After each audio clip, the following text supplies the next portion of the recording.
Get out the insurance cards, get out the copays. The office is open, my friends. Brought to you by drroto.com.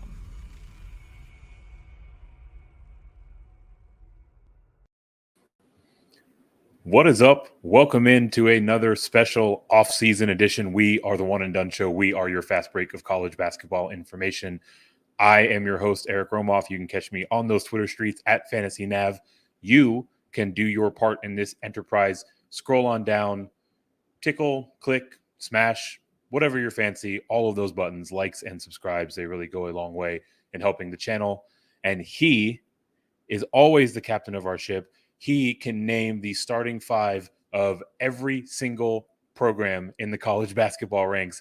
He is poring over the books. He is absolutely ramping up for what will be a fantastic college basketball season coming up here in just a matter of days. He is MC Holland34 on Twitter. He is Mr. Mike Holland. Mike, how is it going tonight? I'm doing good, man. I am enjoying this rain that we have been getting down here in Texas. It's been feels like 100 degrees for the last few months, so it's nice to get some rain. We've been gearing up for start of college and NFL season. That's just around the corner. But big props to you, everyone out there listening. The Pros with Joe's Charity League that you organize. I think you saw you have like 50 industry pros now this year, and it's all for a great cause. So if you guys haven't checked it out, you can check it out with proswithjoes.com/donate. So please check that out. It's all for a great cause. It's a lot of fun. So, of course, with college football and NFL starting up, that means that basketball is obviously on the horizon, which is really exciting for me. Our guy Jay Heinrich's been providing content on our top 20 returning college basketball players. I think we're spinning up number 16 tonight. So you can find that on YouTube, TikTok. I've just been putting together a lot of previews. I'm kind of dizzy after doing the Ohio Valley Conference and all of its changes that it's going through. So recovering from that one, but I'll get right back to it. Also excited that we're spinning up a live stream preview on Thursday, the 25th. Going to go ahead and do the ACC. You, myself, and our guy Jay Heinrich going to be previewing the ACC and what's going to be a fun season. We've been talking to a bunch of guys across the country, some of the country's best beat reporters this offseason. I'm pumped to introduce our guest tonight. He's a sports writer for the San Diego Union Tribune, helps cover the San Diego State basketball team, and that's Mark Zeigler. So if we get Mark pulled up here, Mark, how are you doing tonight? Doing okay. Apologies for being in my car, but, I got a teenage daughter. I got to drive around everywhere, so that's my life. Hey, we definitely appreciate you carving out some time for us. Certainly can appreciate the rigors of being a parent and fitting in some hoops talk wherever possible. Mark, I want to start with the pretty impressive stretch here for head coach Brian Dutcher, right? Over his first 5 years after taking over from Steve Fisher. He's won 20 games every season. He's appeared in the tournament 3 times, but has thus far failed to make it out of the first round. So looking at this last 5-year window, what would you attribute to as kind of the keys to his success so far? Well, I think, one of the big things with San Diego State is continuity, whether it was Steve Fisher being there for as long as he was from 1999 to 2017.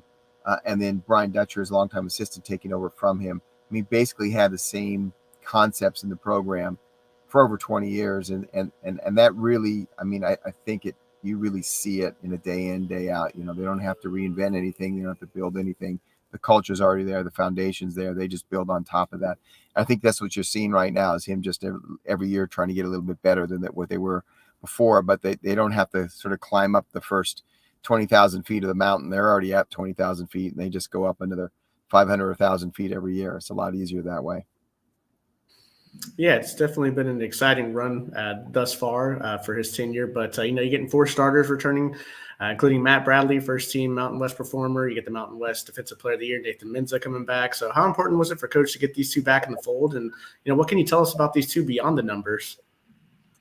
Well, one of the hallmarks of this program is guys really enjoy it. And you see that in the number of players who want to stick around.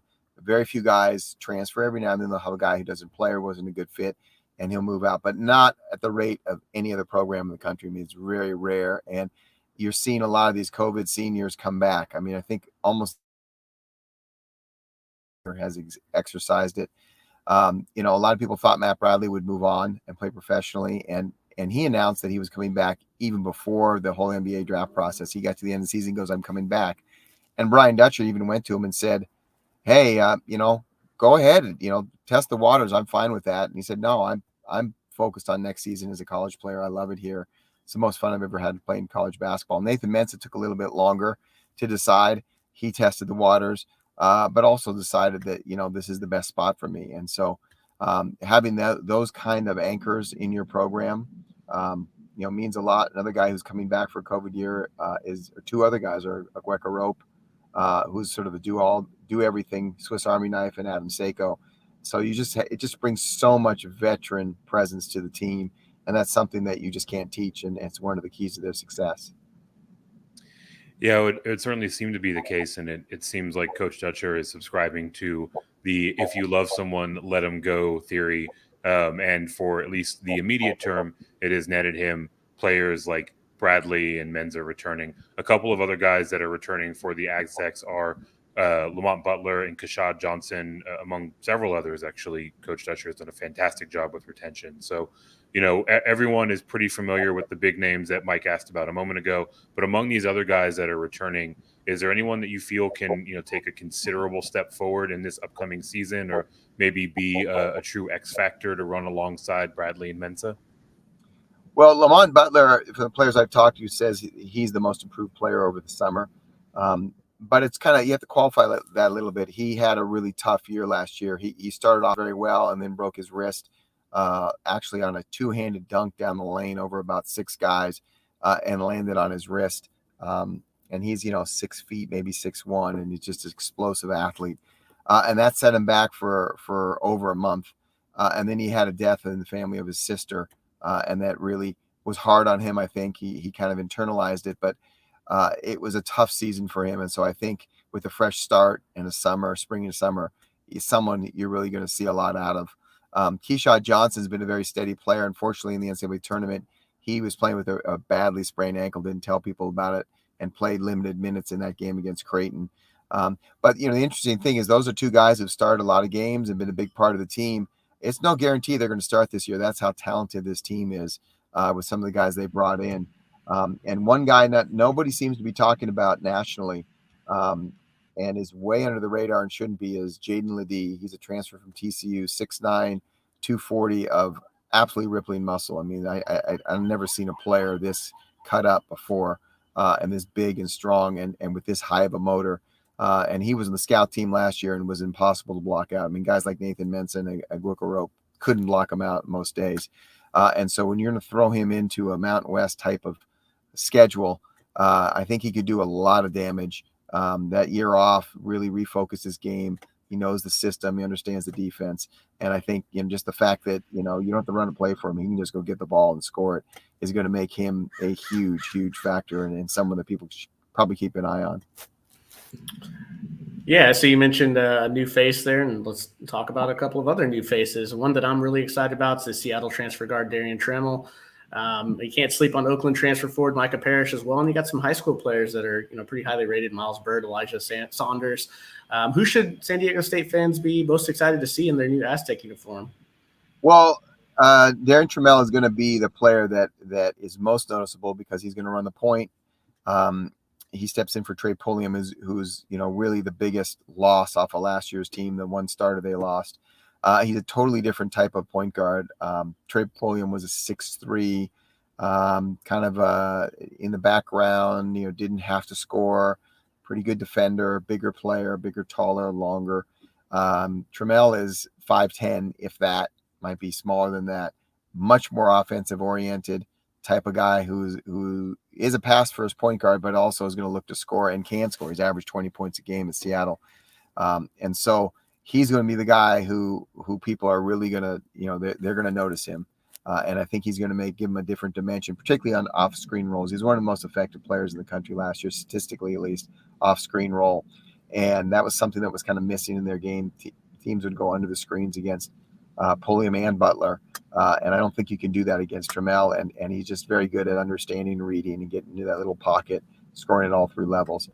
Micah Parish is a guy who will be important this year, but I think in a year or two is going to be maybe their best player. This is the guy they beat out Michigan State for. I think Michigan State just assumed he would go there, being so close in the Detroit area. But he had some ties to San Diego. His His favorite all-time player is Kawhi Leonard, loves to play defense, and his father was based in the military in San Diego. So he really feels at home. Very quiet, hardworking kid, and long, 6'6", and can shoot the heck out of the three. So he's a guy that people are going to see. And in the freshmen, I mean, it's going to be tough to get minutes on this team. We'll see if they can do it. Elijah Saunders is a big body, 240 pounds, ready-made for the college game, so he has a better chance from physically to play. But Miles Byrd is a guy that probably in 2 or 3 years could be a Player of the Year candidate in the conference. Really, really talented, and he's only 17, so he's just going to get bigger and bigger as he grows into his body. And I think he'll end up being a 6'6" point guard. Yeah, there's certainly no shortage of viable options in terms of the way to answer that question. A lot of guys to get excited about. If you're checking in on YouTube and you have not already, show Mark a little love by hitting that like button. And then we want to hear from you in the comment section. Among those players that he talked about, who are you most excited to see suit up for the Aztecs next year? Mark, I want to zoom out and talk about this Aztecs team's game from last season, right? They were absolutely a defensive juggernaut. They finished second in defensive efficiency in the country, whereas on the offensive side, a little bit more hit and miss, right? They struggled with turnovers, free throw shooting, three-point shooting were near the bottom of the league in per attempt rate. So, as we kind of roll the ball forward to this upcoming season, do you see the offense taking a step forward to kind of match the defensive prowess, or is it going to be a little bit more of the same from last year? Well, what you would think would happen is they would maybe not be quite as good defensively and better offensively. Defensively, it's scary, but I think they're going to be probably better, at least on paper, because they didn't lose very much. One of the players they did lose was Chad Baker Mazzara, who was the sixth man of the year in Mountain West Conference, but he was probably their worst defender. Now they basically replaced him with Micah Parish, who was a all-league defender in the Summit League. And is long and is very engaged in the defensive end. Darrion Trammell was one of the best defensive perimeter defenders in the WAC. And opposing teachers, I talked to opposing coaches, said, when he was covering our point guard, we had someone else bring it up because he was just too quick and too aggressive. And so you add those two guys into basically last year's team with the Mountain West, Defender of the Year, Nathan Minsah. I think they're going to be as good or better. We'll see. And then a guy like Jaden Ledee, just another big body inside. Now, offensively, I think the hope is, number one, they'll shoot a few more threes because the floor will open a little bit more. I think you'll see him play screen roll much more because they have Darrion Trammell. They have Minsah back. But I think they'd just be better offensively because of Jaden Ledee. Again, he's probably the hardest. I once asked Bill Burtka, the assistant coach for the Lakers back in the day, who was the hardest player to game plan for? Was it Michael Jordan? Was it, somebody else? It was a big center. And he said, no, it's Charles Barkley. I said, why? He goes, because Michael Jordan, you can run another guy at him, or center, you can double down. Charles Barkley just goes and gets the ball. He offensive rebounds. There's nothing you can do to game plan against that. And that's sort of what Jaden Ledee will bring to them and how he'll change. That's fine. He'll just go get the ball. And they have it back in a position where the defense isn't set and prepared to defend, and you usually get easy baskets or kick out threes. So I think that's going to be the two biggest things are going to be his offensive rebounding and the screen roll game with Trammell, along with just the experience and depth that they're going to have overall. Yeah, it's going to be exciting to see if the offense can, keep up, obviously, with the defense there. It's going to make for a real special year. But, can't talk college athletics without mentioning NIL, right? It's basically all over the place, everywhere you look. How's the staff kind of handled this new landscape, and what kind of market do these players have in San Diego? Well, you'd think they'd have a pretty good market because, it's the 8th largest city in the country, 27th media market, if you want to look at it that way. So a pretty big market. And there's no Chargers. The Padres are popular and playing well, but their season will be over, and they kind of have cornered the market. And it's a very, very popular team. I was saying earlier how it's in many years it is the most popular team in San Diego. So you'd think they'd have a lot of opportunities. The one thing that's kind of interesting about it is that it kind of goes against the sort of whole San Diego State ethos and what we talked about with Steve Fisher and Brian Dutcher, building this foundation, this culture of winning. It's a really team first mentality. I know that sounds like a cliche, but it really is. And for some players to go out and get more money from NIL than others kind of goes against that. They don't really have a star system where one guy is the featured guy and gets all the attention. They stick together as a team. They play as a team, and you see that in their defense. It's a very much of a team defense, help side defense, pack line defense mentality. And so I think the way they're going to approach it, to answer your question, is they will probably have a collective like other schools have put together. But my guess, and I don't know this for sure, is that they will try to get a collective and provide equal opportunities for all players. Now, some maybe will get a little bit more, but I think they'll sort of a base amount and opportunity for every player, and it'll all be the same. Because you can run into a lot of problems in the locker room if some guy's getting $100,000 and another guy feels like he should be getting 100, but he's getting 10. There can be some resentment, jealousies, and that's not good for chemistry. And this is a chemistry program, 100%. They don't have any 5-star recruits. They have a bunch of 3-star recruits that have chips on their shoulders and transfers with chips on their shoulders, and that's how they win. Because you can't play defense without those kind of guys. So for whatever it's worth, checking in on Twitter, if he was striking the pen to the check, Jay Heinrich would write the big one for Keyontae Johnson next year. So thanks for jumping in, Jay. Definitely keep those comments coming. Mark, I want to zoom out a little bit and talk about this Mountain West Conference, right? We were fortunate enough to chat some Wyoming hoops not too long ago. So from our vantage point, it feels like it's really kind of a 2-team race between these Aztecs and the Cowboys. But the conference has really been getting stronger, seemingly year over year. So would you tend to agree that this is ultimately going to be a 2-team race, or is there maybe somebody that can surprise us coming out of the Mountain West? I think it's a 2-team race just because these 2 teams are the deepest teams. The Mountain West is a really unique league because of the travel. I don't think a lot of people across the country understand how tough the travel is. And there's 2 reasons for that. Number one is the altitude. And because of the altitude, teams don't have travel partners. Like in most leagues, you'll go and one team will play on a Thursday, other team will play on a Saturday, and like Arizona State in the Pac-12, and then you flip on Saturday, and the other team goes to Arizona State, and the other one goes to Arizona. That doesn't happen in the Mountain West because of the altitude. The second, the third and fourth days in altitude are the worst in terms of the body adjusting. So for the sea level teams, they said this is not fair. So they take individual trips.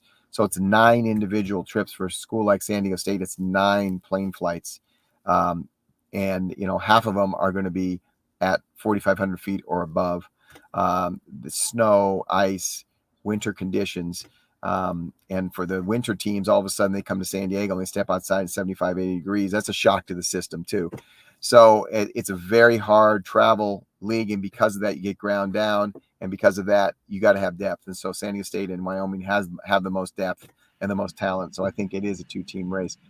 Below that, I think there's about 4 or 5 teams that could really step up into that 3rd, 4th, 5th position. I don't think you'll see a lot of games separate those teams. And in that list would be Boise State. I think UNLV has a chance.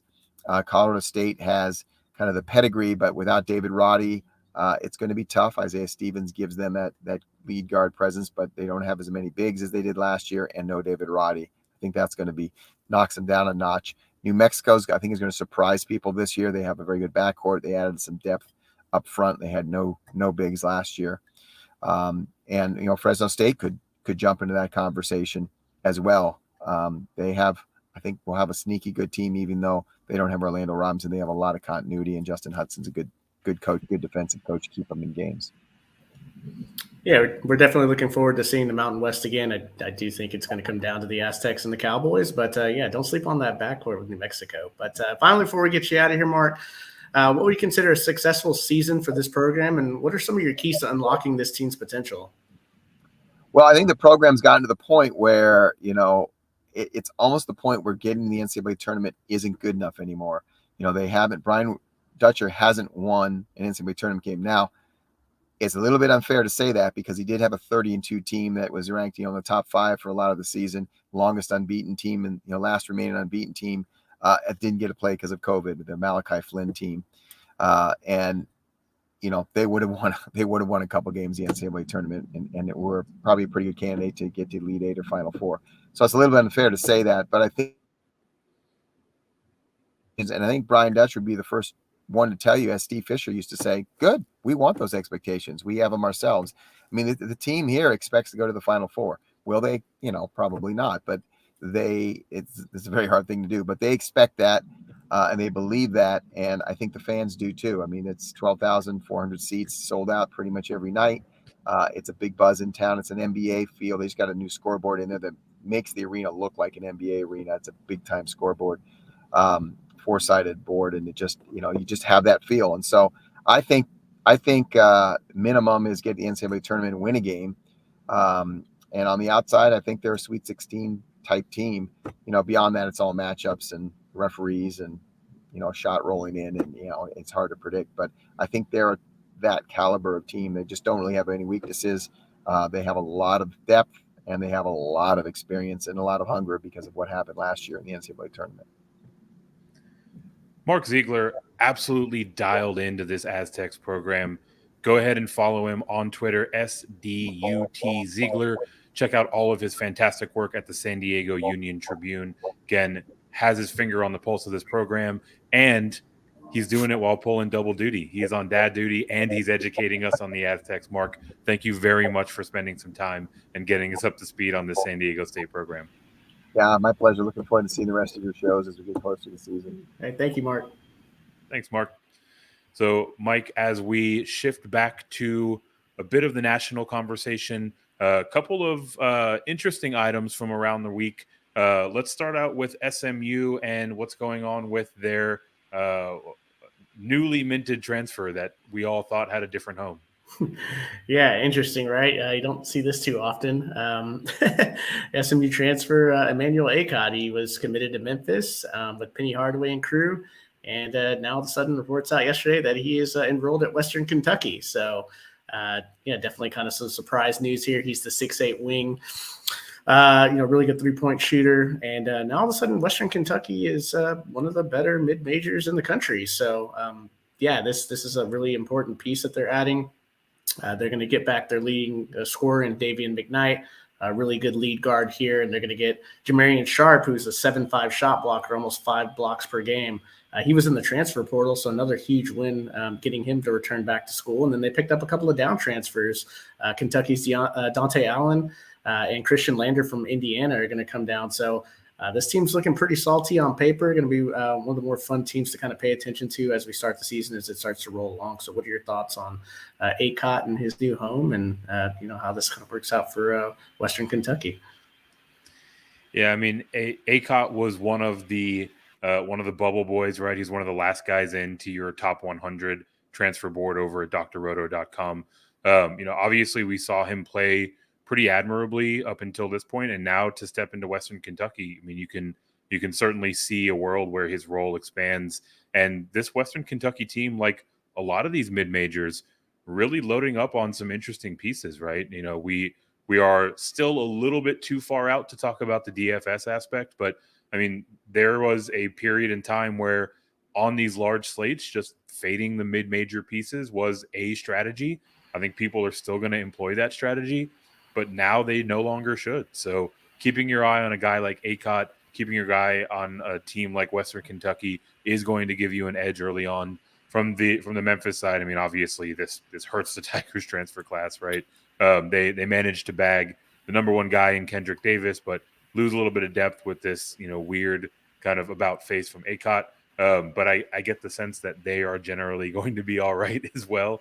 So yeah, and I think I might have mentioned that Acott was coming from SMU. That's Kendrick Davis. Acott's from Boise State. So coming over from the Mountain West. So, spurning Memphis and now heading to Western Kentucky. So sorry to cut you off there, but just some programming notes there.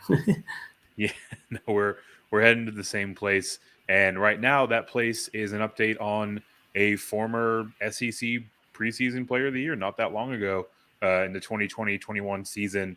And he has a new home. Why don't you tell everyone about who has selected their destination for the 22 season? Yeah, so this one's a pretty cool story. Keyontae Johnson, I think anybody that's watched college basketball or just followed sports in general remembers this story from a few years ago. He's the 6'6" forward from Florida who was the SEC preseason player of the year.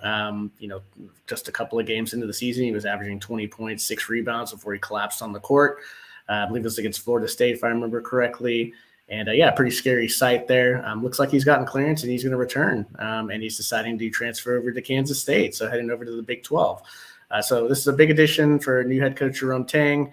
Even if he's 75% of the player that he was, I mean, that's still awesome. It's just a great story in general. Really going to be rooting for him. It's going to be kind of cool to see that return. I'm sure it'll be all over SportsCenter. But yeah, it's a big shot in the arm for the Wildcats here. Obviously looking to rebuild in a very tough Big 12. So, what are your thoughts on Johnson coming over and his return? Yeah, I mean, first and foremost, like you love to see it, right? That was a pretty scary scene not that long ago. So to see him climb back and find his way, onto a court and to step into a K-State program where he can really be featured. I mean, it's a fantastic story. I'm sure at least a couple beads of sweat are rolling down your forehead as the Big 12 gets a little bit stronger yet again, right? Right when we get done singing the praises of your Longhorns about a week ago, the arms race continues as K-State gets a very nice piece in Keyontae Johnson, and a guy that if he gets back to his old form, could very much so be an impact player in the Big 12. So love to see it, even though it might chip away at your beloved Longhorns. Hey, man, I'm just ready for the season to start. I think we're 75 days away, so super excited, and more excited to get on this preview for the ACC in a couple of days here. So a lot of fun. Definitely the fall is in the air. It absolutely is. If you are just tuning in now, again, hit that like and subscribe button. It does help out the efforts that we are putting forward here. But also at the top, Mike ran down a laundry list of college basketball content that we will be churning out for you. He's going to continue to write pieces over at drroto.com. Our guy Jay Heinrich is going to be turning out more players for our top 20 countdown, and we are getting ready to fire up conference by conference previews so you can head into college basketball with everything that you need. The best way to consolidate all of that information, get over to drroto.com, get yourself subscribed, get into our members only Discord, and let's get this bread. Thanks for stopping by the office. Get your fantasy prescription by subscribing to the channel and checking out drroto.com. And until the next visit, be well and take care.